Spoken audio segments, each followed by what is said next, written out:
వివిధ రకాల హోదాలలో ఒక డాక్టర్గా, ఒక లాయర్గా, ఇంజనీర్గా, పోలీస్ ఆఫీసర్గా మన సమాజానికి సేవ చేసే అదృష్టం కలుగుతుంది విద్య వల్ల. మరి అలాంటి విద్యను మన నేటి యువత విద్యను పొంది సమాజానికి సేవ చేసినట్టయితే ఒక గ్రామం, తర్వాత మండలం, జిల్లా, రాష్ట్రం, ఇలా మన దేశం అభివృద్ధి చెందుతుంది. మరి నిత్య జీవితంలో కొన్ని సంఘటనల ఆధారంగా మా చిన్నారులతోటి ఇంపార్టెన్స్ ఆఫ్ ఎడ్యుకేషన్ అనేటువంటి ఒక నాటికను ప్రిపేర్ చేయించడం జరిగింది. ఇప్పుడు మా చిన్నారులు దానిలో భాగంగా మీ ముందుకు వస్తున్నారు. ఓకే.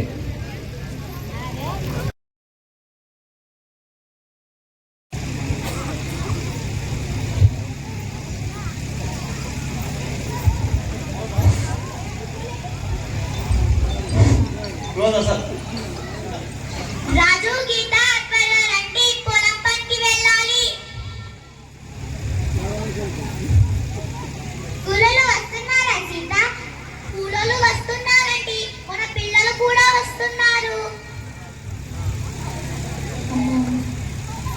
అమ్మ నేను పనికి వెళ్తా, రోజు పరిమాణం తీసుకొని పని చేస్తున్నా. మా ఫ్రెండ్స్ అందరూ చదువుకుంటున్నారు, నేను చదువుకుంటాను. చదువు వల్ల ఏం వస్తుందిరా? ఈ కడుపేమైనా నిండుతుందా? ఈ పనుల వల్లనే మన బ్రతుకు తెరువు. అమ్మా నాన్న ఈరోజు నేను చదువుకుంటా, మన జీవితం మారుతుందని మన టీచర్ చెప్పారు. నాన్న బడికి వెళ్తా నాన్న. వాళ్ళు అలాగే చెప్తారు. మనం వెళ్దాం పదండి. సార్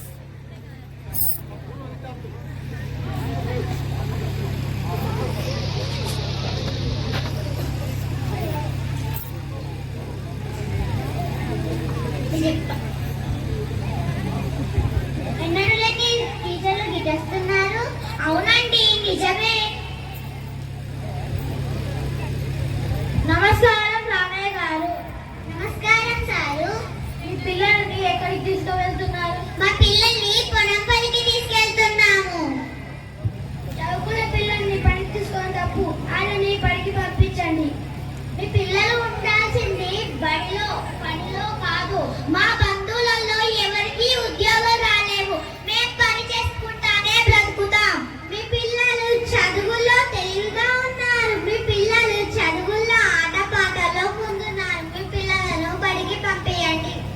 మీ పిల్లలు 10 రోజులు బడికి వస్తే మంచి భవిష్యత్తు ఉంటుంది. మీ పిల్లలు బాగా చదువుతారు. వాళ్ళకు ఏదో ఒక ఉద్యోగం వస్తుంది. వాళ్ళు మన పోతల గ్రామాన్ని మంచి పేరుకు తీసుకొస్తారు. మన గవర్నమెంట్ పాఠశాలలో ఉచిత పుస్తకాలు, యూనిఫామ్, మధ్యాహ్న భోజనం, నాణ్యమైన విద్య లభిస్తుంది. సరేనండి, మా పిల్లల ప్రతిభ గురించి మీరు చెప్పిన తరువాత మాకు అర్థమైంది. రేపటి నుండి మా పిల్లల్ని బడికి పంపుతాము. ధన్యవాదాలండి. ధన్యవాదాలు.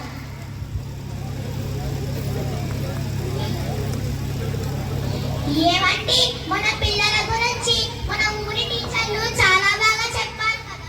అవును, నిజమే. మన పిల్లల్ని రేపటి నుండి బడికి పంపుదాము. పిల్లలు చదువుకోండి.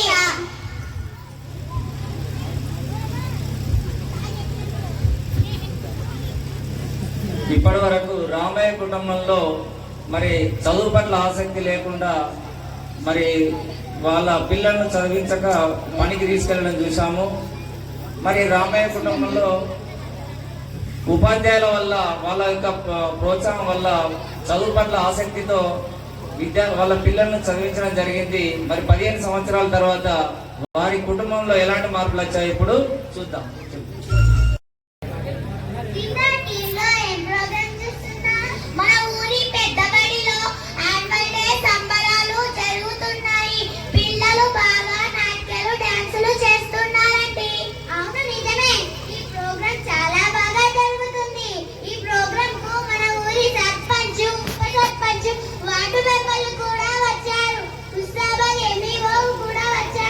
ఈ ఊరు పెద్దబడి సారు చాలా బాగా జరుపుకుంటున్నారు ఈ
సింహాలతో మీటింగ్ జరుగుతుంది.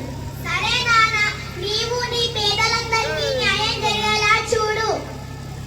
సరే అమ్మ. కనిపించే 3 సింహాలు చట్టానికి, న్యాయానికి, ధర్మానికి 10 రూపాయలు అయితే ఆ కనిపించే 4 సింహమే అమ్మ. ఇప్పుడు సరే బిడ్డ, జాగ్రత్తగా వెళ్ళు. ఏమే సీత,